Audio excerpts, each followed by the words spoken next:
Veníamos estudiando, como les decía, el libro de Eclesiastés. Estamos por terminar el capítulo 2.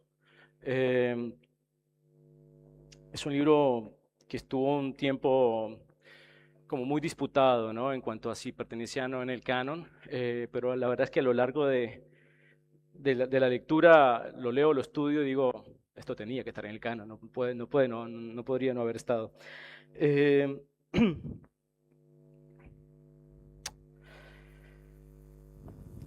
Cuando yo era joven, después de que las placas tectónicas de África y Sudamérica se separaron, eh, asistí al cumpleaños de una amiga que tenía más o menos mi misma edad en ese entonces, ¿no? Tenía 19, 18, 19 años, me acuerdo. Y me llamó poderosamente la atención que la torta de cumpleaños tenía un mensaje bastante singular en la torta, ¿no? Tenía una figura de un mundo, de un globo terráqueo y unas manos teniendo el mundo, así, ¿tá? Y una leyenda que decía, el mundo es tuyo. Y dije, bueno, mira, para una persona de 18, 19 años que recién terminaba el secundario, el secundario no, ya estábamos en la universidad, significaba muchas cosas, ¿no? Varios años después de ese recuerdo vino a mi mente y me puse a meditar en el lugar que en nuestra cultura se nos inculca consciente o inconscientemente, como el terminar, no sé, terminar la universidad, tener un título universitario, o eh, hace parte de nuestra identidad. O sea, somos en la medida en que nos recibimos, somos abogados, o somos arquitectos, o somos lo que sea. Entonces es como que, sobre todo en la parte norte del continente, en Colombia, en Venezuela, Ecuador, es lo mismo, Perú creo que también, es como que sí o sí está ligado tu valía como persona, tu estatus como persona, a la cantidad de estudio que tengas o la importancia que tengas que generes en tu vida.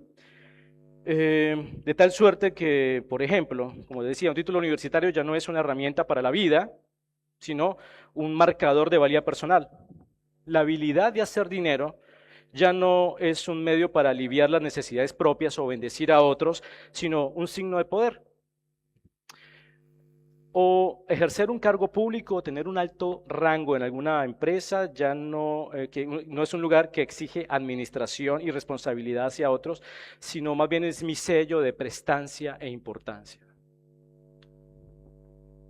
Todos acá hemos intentado de alguna u otra manera construir un monumento a nosotros mismos con el ladrillo de nuestro trabajo y el cemento de nuestras metas.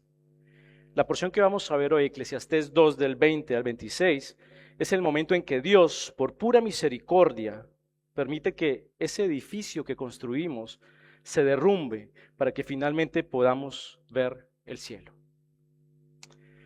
Señor, te damos gracias en esta noche, Señor, para poder estar acá en este lugar, escuchar tu palabra, para meditar sobre ella y que sea, Señor, tu espíritu el que hable, Señor. Te doy gracias por lo mucho que esta porción de las Escrituras ha bendecido mi vida y las cuestiones que ha afinado en cuanto a mi forma de ver el mundo y las relaciones, Señor.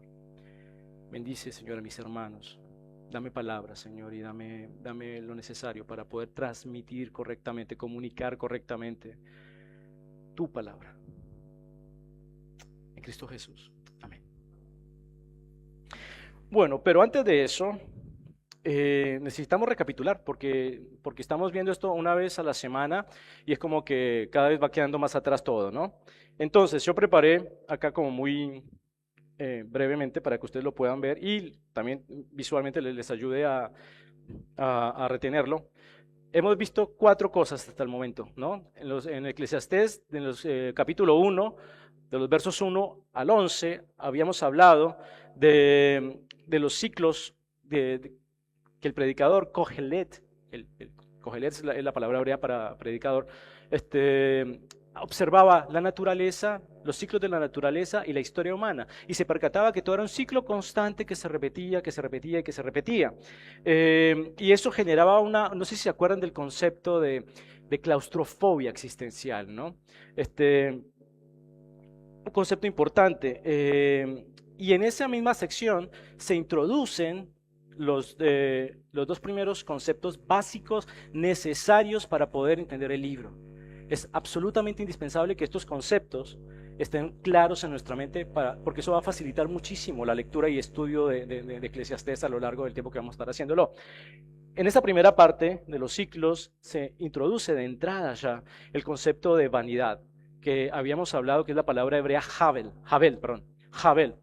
Pero les comentaba, si se acuerdan en ese momento, que esta palabra tenía como un espectro grande de definiciones. Que Javel en principio significaba vapor, hálito, aliento. Y si pensábamos que significaba eso, entonces podríamos deducir de esa acción, de ese vapor, varios adjetivos. Algo que es absurdo o efímero, se va en el momento. Insustancial, no lo podés agarrar. Vacío, temporal, inacible, no lo podés agarrar. Elusivo, es como que no está y después no está. Fútil, o futivo, no sé si, bueno, pero que implica inservible en cierta manera.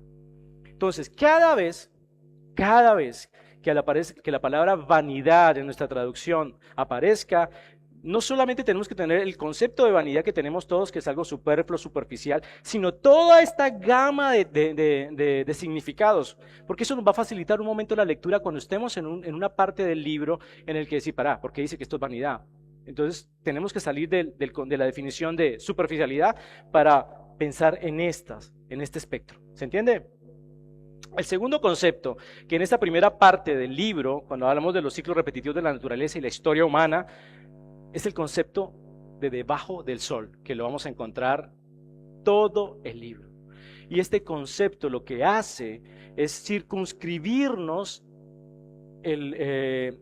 más bien circunscribe la argumentación del autor del libro, del predicador, de Kohelet, a lo que ocurre debajo del sol. Toda su argumentación, todo lo que afirma, todo esto, todo lo que él escribe, es pensando en lo que ocurre en esta realidad, en este espacio-tiempo. ¿Se entiende? Esto tenemos que tenerlo muy claro. Ahora bien, en la segunda parte que vimos, que es el capítulo 1, versos del 12 al 18, se vuelca el predicador a revisar o a entender la sabiduría como una forma de encontrar la llave que libere al hombre de esa claustrofobia existencial en la que existe, en la que habita, perdón. Entonces, él llega a una conclusión. Perdón, antes de eso, el versículo clave de la primera parte es el versículo 8. Dice, todas las cosas son fatigosas más de lo que el hombre puede expresar. Nunca se sacia el ojo de ver ni el oído de oír. No voy a entrar en este punto porque si no, no llego nunca, pero anótenlo, obténganlo presente como el versículo sobre el cual gira la primera parte del libro, es, del 1 al 11. Ahora, en la segunda parte, retomando, la búsqueda de la sabiduría. ¿Qué pasa acá? Salomón, bueno, algunos dicen que Salomón, otros que Kohelet, el predicador, lo que hace es, comienza a ver la sabiduría como una forma, como les decía, de querer encontrarle la vuelta a la existencia humana, a encontrar trascendencia en este sistema cerrado debajo del sol. Pero él se percata de algo, se percata que la sabiduría humana te puede enseñar de qué manera están hechas las cuatro paredes y o los barrotes de tu encierro debajo del sol. Te puede dar un conocimiento de cómo está estructurada la pared, de qué material está hecho, cómo son los barrotes. Te explica todo de cómo podés entender el lugar en el que estás encerrado, pero no te da la llave para salir de ahí. El versículo clave en esa parte son dos. El versículo 13 que dice, y di mi corazón a inquirir y a buscar con sabiduría sobre todo lo que se hace debajo del cielo. Este penoso trabajo dio Dios a los hijos de los hombres para que se ocupen en él. Verso 18, porque en la mucha sabiduría hay mucha molestia, y quien añade ciencia, añade dolor. ¿Por qué dice esto? Porque no te da la solución. Te explica bien. ¿Puedes ser más sabio? Sí. ¿Te hace feliz? No. No te soluciona nada. Después de eso, en la tercera parte, el predicador dice, vamos a experimentar con todos los placeres humanos, vamos a experimentar con los proyectos, con adquirir bienes, voy a construir edificios, voy a escuchar música, voy a disfrutar de las artes, todo este tipo de cosas que en nuestra sociedad actual vemos como realización personal, de poder tener cosas, ser, es algo que el predicador toma como una especie de experimento para poder encontrarle, diríamos coloquialmente, la vuelta a la existencia humana, a la necesidad de trascendencia del alma, que hace que todo lo perciba como vano, efímero, insustancial, temporal, inacible. ¿Y a qué conclusión llega? Su verso más importante es el 10.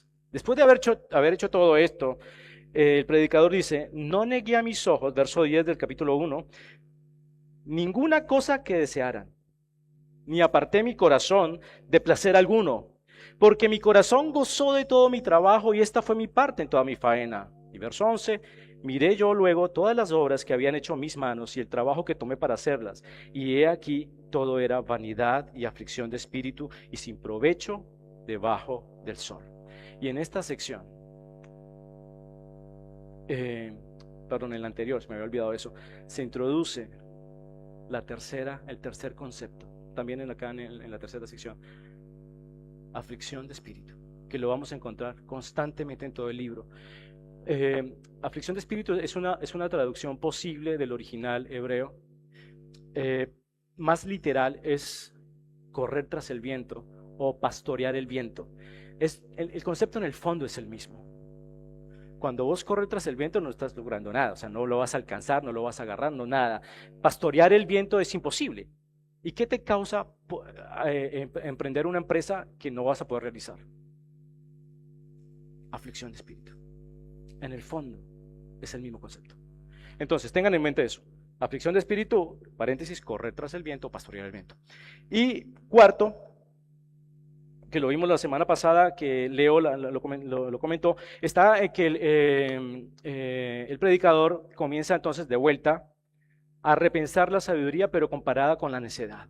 Y el predicador dice algo que es cierto, dice, la verdad es que objetivamente es mejor ser sabio que ser necio. Es la verdad, es objetivo, es una realidad. Sin embargo, cuando él se pone a pensar en el fin que tienen los dos, dice, pero, y al fin de cuentas es lo mismo. Porque tanto el sabio como el necio desespera el mismo fin: muerte y olvido. Y dice, y entonces, ¿de qué me sirve ser sabio? ¿No? Y aún, es más, piensa, bueno, ponele que soy sabio y hago todo correctamente, muero, bueno, va a quedar mi legado. No, tampoco, no lo sabes. No sabes si la persona que viene después de vos va a ser sabia o necia. No sabes nada de eso. No tienes la posibilidad de controlar eso. Está sujeta a una incertidumbre y eso lo lleva a un fastidio enorme. Un fastidio enorme que lo vemos reflejado en el verso 17.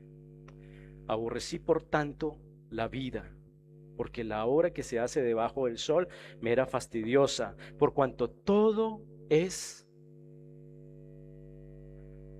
Jabel, para decir todo esto, y aflicción de espíritu.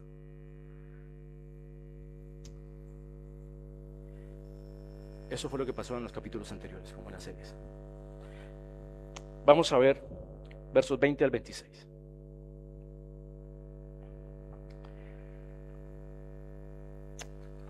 Estos versos son tremendamente dramáticos y dan un cierre a este experimento del predicador.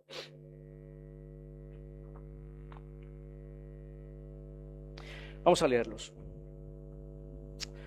Verso 20. Después de todo esto que venimos hablando, después de todo esto, dice, volvió, por tanto, a desesperanzarse mi corazón acerca de todo el trabajo en que me afané y en que había ocupado debajo del sol mi sabiduría. Que el hombre trabaje con sabiduría y con ciencia y con rectitud, y que haya de dar su hacienda a hombre que nunca trabajó en ello. También es esto vanidad y mal grande. ¿Por qué razón? Porque ¿qué tiene el hombre de todo su trabajo y de la fatiga de su corazón con que se afana debajo del sol? ¿Qué beneficio entonces tiene el hombre? Verso 23. Porque todos sus días no son sino dolores y sus trabajos molestias. Aún de noche su corazón no reposa. Esto también es vanidad. Vamos a dejar hasta ahí. Es dramático esto. Nosotros lo leemos y vemos, sí, wow, tremendo. No, es mucho más profundo que eso. Tenemos que entender varias cosas acá y lo vamos a desmenuzar por secciones. Por secciones. Dos secciones van a ver en esta porción del 20 al 26. Del 20 al 23 y del 24 al 26. 20 a 23 vemos esto que acabo de leer. Desespero. Total desespero. Yo puse acá, primera parte. Delirium tremens. Van a decir que tengo con palabras raras, pero después les explico. Delirium tremens del alma, muerte del yo y redención. Esos son los dos temas básicos en los que gira esta porción que vamos a ver hoy. Pero vamos con lo primero. Antes de cualquier cosa, fíjense cómo dice. Volvió, verso 20, por tanto, a desesperanzarse mi corazón acerca de todo el trabajo en que me afané. Volvió, por tanto, a desesperanzarse mi corazón. Desesperanzarse mi corazón. Ya se había desesperanzado. Lo leemos en los versos anteriores. Ya se había desesperanzado. Volvió a desesperanzarse. Esta palabra desesperanzarse que encontramos acá en su original hebreo, la transliteración es yahash.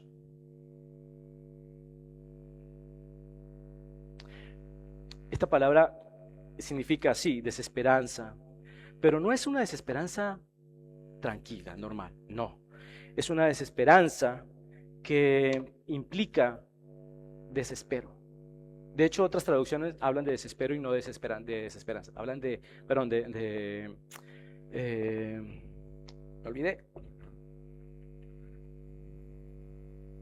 De colapso. Colapso. No es cualquier desesperanza la que este hombre está sufriendo en este momento. Es un colapso total. Es encontrarte en una situación en la que absolutamente no hay nada que puedas hacer al respecto. Aflicción de espíritu. No hay nada que puedas hacer al respecto. Absolutamente nada. Y por eso le puse este término, delirium tremens. ¿Qué es un delirium tremens? Para los que no sé si hay algún médico acá, pero es lo que le sucede a los que tienen problemas con el alcohol, que están mucho tiempo bebiendo alcohol durante mucho tiempo, vuelvo a decirlo, y de un momento a otro, ¡pum!, cortan. ¿Qué pasa?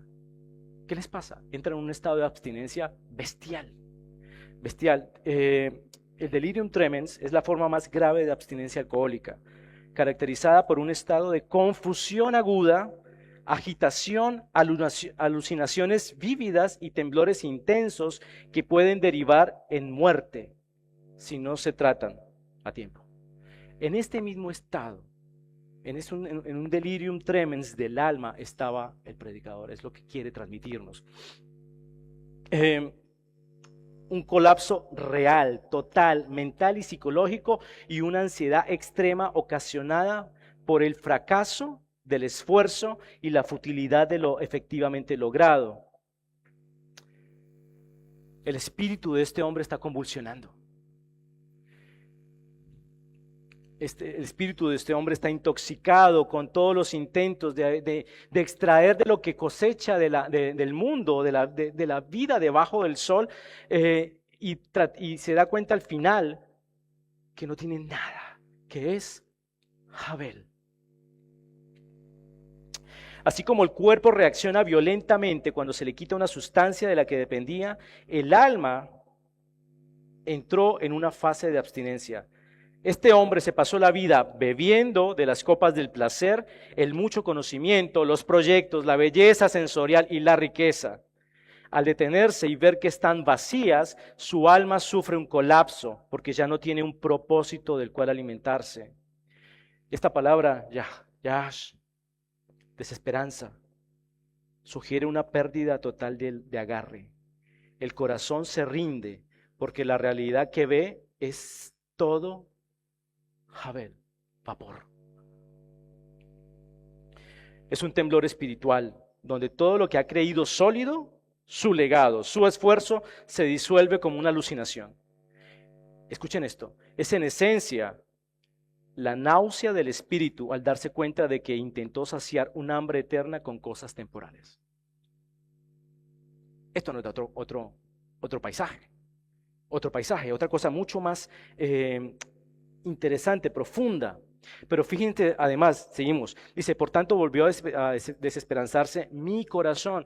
Y recuerden, cuando estamos hablando de proverbios, hasta el paroxismo, hablamos del corazón, no como esa cosa emocional y sentimental a la que estamos acostumbrados a hablar los modernos, sino como el lugar en donde se toman las decisiones, donde están la voluntad del hombre, donde están los afectos del hombre, donde está la intencionalidad del hombre, es donde el hombre toma sus decisiones, es el corazón, es lo que en la literatura antigua se entiende. Y nosotros cada vez que vemos la palabra corazón tenemos que tener eso en mente, porque si no, no vamos a agarrar todo el significado o la profundidad del significado.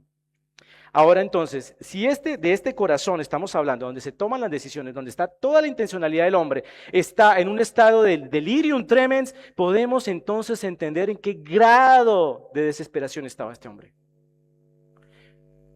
¿En qué grado de desesperación está la sociedad en la que vivimos?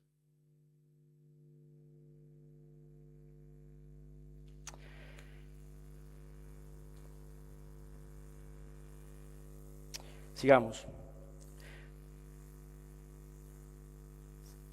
Volvió a desesperanzarse mi corazón acerca de todo el trabajo en que me afané y en que había ocupado debajo del sol mi sabiduría. Fíjense este verso 21, dicho por una persona que está fastidiada, ¿qué mata? Que el hombre trabaje con sabiduría y con ciencia y con rectitud, y que haya de dar su hacienda a hombre que nunca trabajó en ello. También es esto vanidad y mal grande.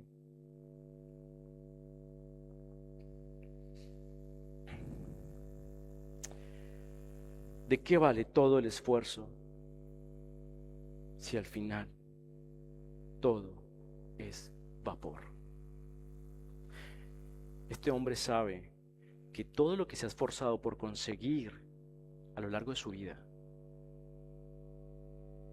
aquellos que también cosechan, son cazadores de emociones y tratan de llenar su alma, no sé, los muchos sellos en el pasaporte, hacer, viajar, conocer, esa fiesta de los sentidos. Todo eso, este hombre sabe que ha puesto toda su vida, todo su esfuerzo, todos sus recursos y no sabe si los va a poder disfrutar, primero y principal. Porque puede morir en cualquier momento. Nadie puede asegurar que mañana va a estar acá. Segundo, que esas cosas que logra conseguir pueden desaparecer. Así. Y tercero, que aún teniéndolas y aún él muriendo, después no sabe si eso va a desaparecer, que su legado va a permanecer. No lo puede saber. No lo puede saber. Y entonces se pregunta, ¿de qué vale todo esto que estoy haciendo? Es una noche muy oscura para el predicador. Es el Gólgota del alma. Es el Gólgota del alma. ¿Cómo nos identificamos con esto? ¿En qué pensamos? Yo no sé si alguno de ustedes ha estado en una situación parecida. Mientras preparaba esto, yo trataba de pensar cuál es la experiencia de mi vida que ha sido más, que se le puede asemejar, ¿no? Y lo que venía a mi mente era mi momento de conversión, porque llegué a estar en un punto de oscuridad de mi alma, en el sentido en que, como ustedes saben, yo, o sea, entre los 20 y los 40 viví una vida abiertamente gay, homosexual, y ya llevaba 20, tenía 20 años de caminar este camino, y cuando yo vine a Cristo, lo que me hizo llegar a Cristo en ese momento fue ver que mi futuro, lo que me esperaba, porque conocía parejas gay ya mayores y veía cómo veían, y yo decía, ¿es esto lo que a mí me espera? Veía mi pasado y no sabía, o sea, y entendía que no podía hacer nada por repararlo. Ya está, o sea, lo hecho está, no puedo hacer nada. Pero mi Gólgota esa noche fue entender que yo no tenía la posibilidad de dejar de vivir como vivía, que necesitaba un Salvador. El sentimiento de desesperanza que me embargó en ese momento fue lo que catapultó mi conversión. Porque lo que yo hice en ese momento entonces fue decirle a Dios, necesito que me rescates. Necesito que me rescates hoy, no mañana, hoy. El predicador dice algo muy interesante en el verso 1:13. Dice, y di mi corazón a inquirir, ¿verdad? Y a buscar con sabiduría sobre todo lo que se hace debajo del sol. Este penoso trabajo dio Dios a los hijos de los hombres para que se ocupen en él. Este penoso trabajo, el penoso trabajo, esa insatisfacción de encontrar por qué, cómo la resolvemos. Es el penoso trabajo que Dios da a los hombres. ¿Con qué fin? Con llevarlo al Gólgota del yo. Y que esa persona entienda, sin mí no lo vas a solucionar. Tremendo esto. Parte 2. Dice, antes de eso, verso 23, así lo cerramos. Porque todos sus días no son sino dolores, y sus trabajos molestias. Aún de noche su corazón no reposa. Esto también es vanidad. La persona que vive de esta manera no puede solucionarlo y pasa día y noche en lo mismo, tratando, y si hago tal cosa y no sé qué, y si procuro tal cosa, es que necesito pasar más tiempo en tal lado, necesito más dinero, o necesito salir, necesito despejarme, viajar más, todo este tipo de cosas, y no descansa su corazón. Y de vuelta, su corazón no ha entendido como lo entendemos nosotros ahora, sino como lo entendían ellos en su momento. Su ser completo. Ahora sí, segunda parte, verso 24. No hay cosa mejor para el hombre sino que coma y beba, y que su alma se alegre en su trabajo. También he visto que esto es de la mano de Dios. Yo leo esto o leemos esto y decimos, vamos despacio.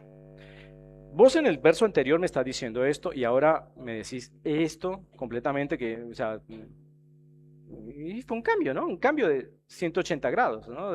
Respecto a lo que venía diciendo. ¿Qué pasó? ¿Qué pasó? El tipo venía al borde del suicidio prácticamente. Y sin embargo ocurre esto. Dice esto, no hay cosa mejor para el hombre sino que coma y beba y que su alma se alegre en su trabajo. También he visto que esto es de la mano de Dios. ¿Qué tuvo que haber ocurrido en el corazón del predicador para que cambiara de un verso al otro? De esta manera. ¿Qué tuvo que haber ocurrido? Esa es la pregunta que tenemos que hacernos cuando luchamos con el texto. Primero y principal, este hombre tuvo que practicar la gimnasia de la humildad, como cualquiera que se acerca a Dios. Tuvo que practicar esa gimnasia. ¿Por qué? Porque este hombre abandonó entonces la ilusión de controlar el futuro. Abandonó entonces el intento de querer ser Dios y proveerse él mismo toda la fuente de satisfacción que necesitaba. En Eclesiastés, en este libro, la humildad es sinónimo de entenderse como criatura finita. Eso es la humildad en Eclesiastés, que vos te entiendas que sos una criatura, creado, finito. Eso es humildad en Eclesiastés, y eso fue lo que ocurrió en el corazón del predicador. Implica implica renunciar al deseo de satisfacer aquello que el hombre por sí mismo no puede proveer. En otras palabras, indica que para poder vivir tienes que morir. ¿Qué viene a nuestra vida?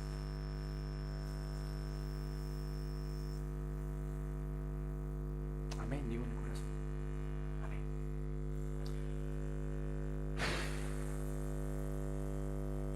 Y fíjense cómo cambió la perspectiva. Dice el verso 24, de vuelta: no hay cosa mejor para el hombre, sino que coma y beba, y que su alma se alegre en su trabajo. También he visto que esto es de la mano de Dios. Vamos al verso 10, ahí antes, verso 10. Fíjense lo que dice. Ya lo leímos, pero lo volvemos a leer.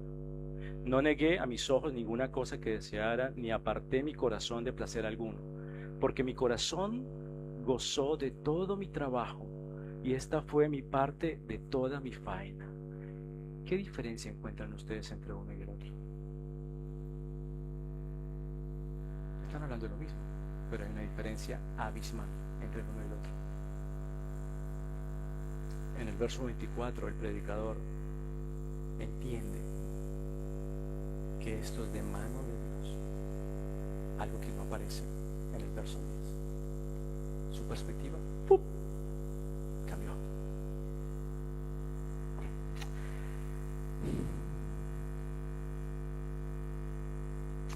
Dejó de ver el mundo debajo del sol de manera horizontal para comenzar a verlo de manera vertical. Hermanos, esto es interesante de verlo.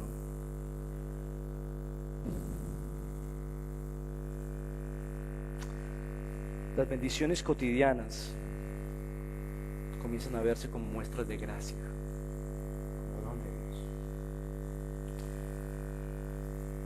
Si tratas el don de Dios como un ídolo al que aferrarte, se convierte en Abel. Pero si lo ves como lo que es, un don, una gracia, entonces ese momento se convierte en un momento de conexión con lo divino, con Dios. Sin un Dios que da, el placer de las buenas cosas no es más que una distracción biológica. Con Dios, el placer de esas cosas se convierte en un sacramento. No es lo mismo tener abundancia de pan y pensar que yo me proveí,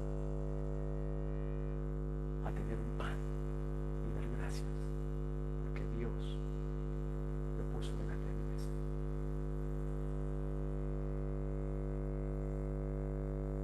Es muy diferente. Es muy diferente.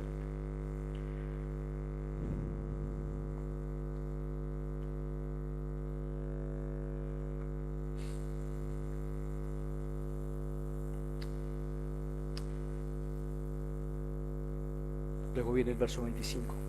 Dice: porque ¿quién comerá y quién se cuidará mejor que yo? Este verso es controversial. Es controversial porque es como que vos vas leyendo y te encontrás con el verso 25 y decís: ¿qué estás diciendo? O sea, no, como que hay una dificultad en la lectura, ¿no? Como que no fluye como naturalmente en la lectura como viene, como tal. y eso tiene una razón de ser también, ¿no? Y es que, bueno, nuestra traducción, la Reina Valera, toma del texto masorético, y otras traducciones dicen diferente. Dicen, porque ¿quién comerá y quién se alegrará sin él? Refiriéndose a Dios. La Reina Valera se refiere al predicador. Pero esa es una discusión de otro calibre que no vamos a abordar acá. Si quieren, la comentamos después y la vemos. Pero en el fondo se puede armonizar sin problema, porque lo podemos entender de la siguiente manera. Es como si el predicador dijese: si yo, con todos mis recursos, no pude encontrar satisfacción aparte de la mano de Dios, ¿quién puede? Es precisamente el haberse graduado de Magister en fracasos lo que habilita al predicador a hablar sobre este tema. Sigamos. Y después viene el último verso. Porque al hombre que le agrada, Dios le da sabiduría, ciencia y gozo, mas al pecador da el trabajo de recoger y amontonar para darlo al que agrada a Dios. También esto es vanidad y aflicción de espíritu. Opa, vamos despacio. Vamos despacio, porque yo me estrellé con este verso y dije, vamos despacio. Acá, ¿cuál es la idea del verso? Hay tres cosas que Dios hace, ¿no? Léanlo conmigo. La primera cosa que Dios hace es que al hombre que le agrada, lo primero que hace es darle sabiduría, ciencia y gozo, ¿no? La segunda cosa que Dios hace es que al pecador le da el trabajo de recoger y amontonar, ¿no? Y la tercera cosa que Dios hace es que aquello que recoge y amontona el pecador se lo da al primero, al que agrada a Dios. Dios hace tres cosas en este versículo, pero hay dos personajes aparte de Dios: el hombre al que agrada a Dios, digámosle hombre bueno para hacerlo más expeditivo, y el pecador.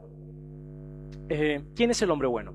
El hombre bueno es el hombre que llegó a la conclusión del verso 24, el hombre que entendió que era una criatura, el hombre que cesó en su intento de querer ser Dios, el hombre que comprende que todo lo que recibe arriba de su mesa o en su vida es don de Dios. Ese es el hombre, es el primer personaje. El pecador que habla acá, no necesariamente lo pensemos como criminal, porque nosotros leemos la palabra pecador y de una vez pensamos, no sé, Jeffrey Dahmer, algo así.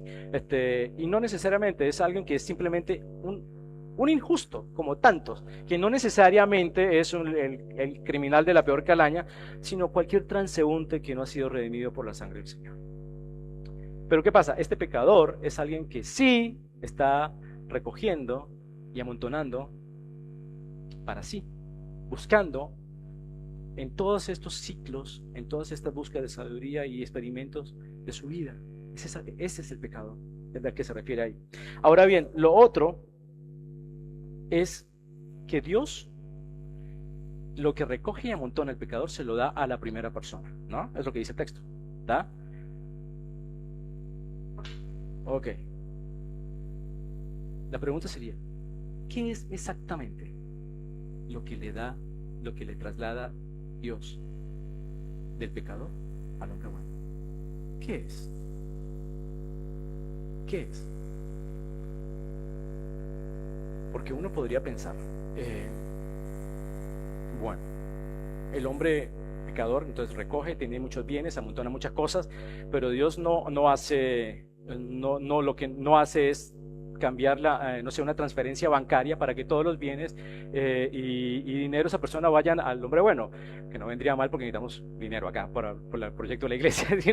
No estaría tan mal después de todo, pero no es eso, creo que lo que se refiere. O tampoco hace algo como lo que hacía un vecino mío que comparte mi mismo apellido, ¿no? Exprópiese. Tampoco hace eso. ¿Qué hace Dios? ¿Qué es lo que traslada del uno al otro? Y creo que esto lo podemos entender de dos maneras. No se me duerman y no se me aburran. Acá, conéctense. Lo primero, que como podemos entender esto de qué es lo que Dios traslada del uno al otro, por un lado se pueden entender desde lo físico, ¿no? Uno podría pensar, bueno, eventualmente el pecador recoge, amontona, muere, pero su legado, sus cosas llegan a caer en manos de alguien que efectivamente lo puede saber disfrutar y lo puede realmente llevar a beneficiarse de la manera en que Dios quiere. ¿Qué es una posibilidad? pero que en realidad, como decimos, leemos el texto, no sabemos qué puede pasar. La otra cosa que uno podría pensar, bueno, también se refiere capaz a estas personas que hacen grandes descubrimientos, que no sé, descubren la vacuna contra alguna enfermedad y toda su vida la pusieron en esa investigación y su identidad, su valía estaba relacionada con esa investigación que finalmente consiguieron. Esta persona muere, no pasa, o sea, eso no se va con él, pero entonces esto que él descubrió termina siendo como de beneficio, como una especie de gracia común para el resto de la humanidad, que lo va a poder aprovechar. ¿Se entiende? Eso es una forma de entenderlo. Sin embargo, creo que la otra forma de entenderlo no es tan lo físico, sino más bien algo más abstracto. Lo que Dios traslada del uno al otro es la capacidad de disfrutar correctamente lo que Él da. ¿Qué es lo que se ha pasado el pecador haciendo todo el tiempo? Buscando todo esto y encontrar que nada se lo puede proveer, porque está buscando de la manera incorrecta. ¿Qué hace Dios? Lo que tanto anhela el pecador es lo que le da al hombre humilde, al hombre bueno, para que pueda comenzar a disfrutar de sus beneficios de la manera que Dios quiere. ¿Entiende? ¿Sí? ¿Están conmigo? Bien, buenísimo. Ahora bien, sigamos y ya vamos a terminar. ¿Quedó claro el concepto hasta ahí? ¿Listo? Luego, el predicador me enchufa una frase final que a mí me descoloca. Porque me dice que esta cuestión del don dado por Dios, que lo da del uno al otro para que el hombre bueno, el hombre sabio lo pueda vivir, administrar y disfrutar correctamente, me dice, pero también esto es vanidad y aflicción de espíritu. What?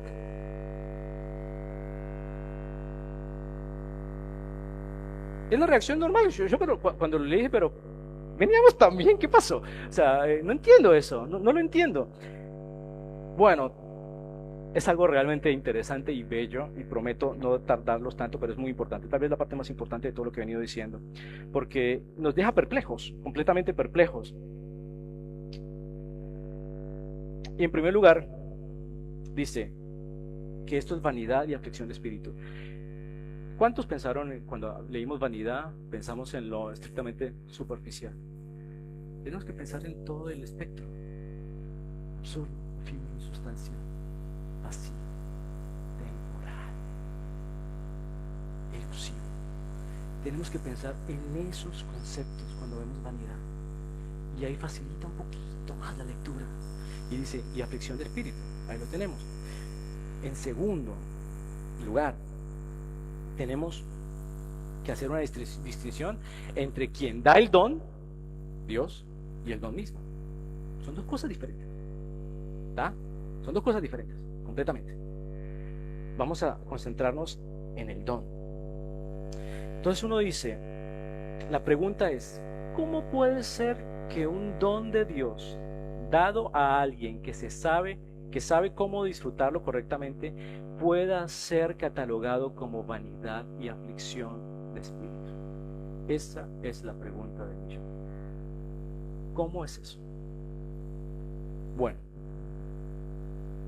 la cuestión es que si incluso Dios te da un montoncito de recoger y amontonar, como hacía el pecador, si Dios te da un montoncito, ese montoncito que te da sigue sujeto a las leyes de debajo del sol. ¿Se entiende?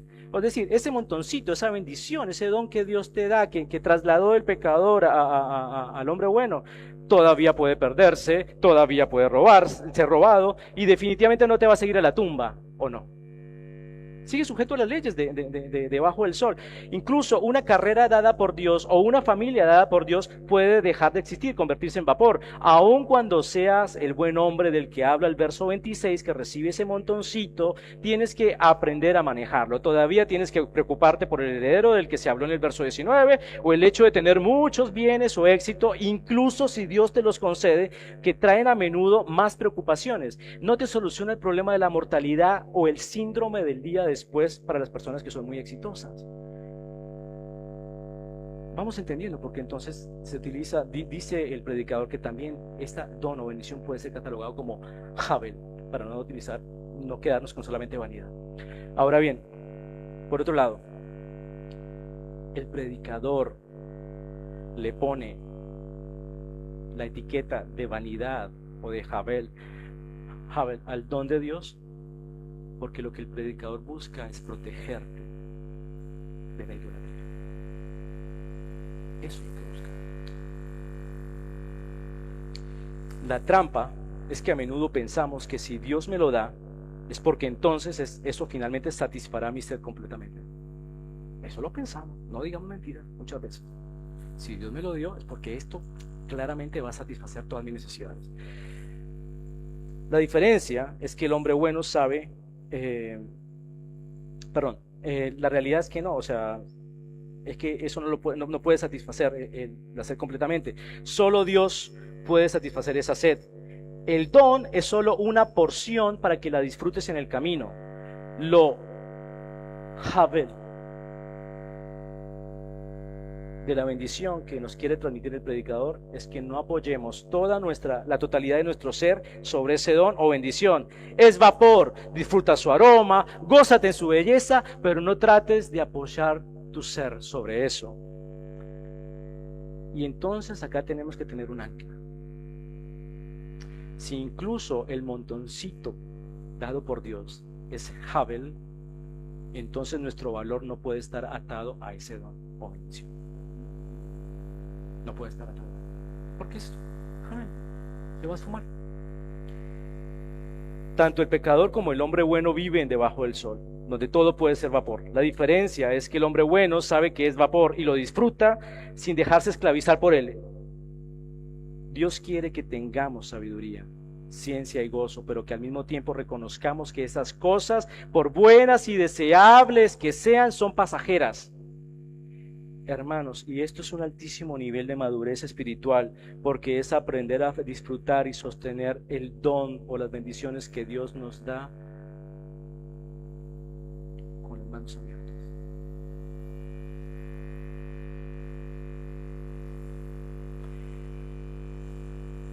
Si todo es un don de Dios, pero todo don es temporal, entonces debe haber un momento y un tiempo para cada cosa que se hace debajo del sol. Y así abre el capítulo 3. Todo tiene su tiempo. Dicho esto, entonces nuestra oración va a ser muy parecida a la de Moisés. Señor, enséñanos a contar de tal modo nuestros días que traigamos al corazón sabiduría. Y también revelará la profundidad de las palabras de Pablo cuando dice que ha aprendido a contentarse en cualquier situación. Dice, sé vivir humildemente y sé tener abundancia. En todo y por todo estoy enseñado, así para estar saciado como para tener hambre, así para tener abundancia como para padecer necesidad. Todo lo puedo en Cristo que me fortalece.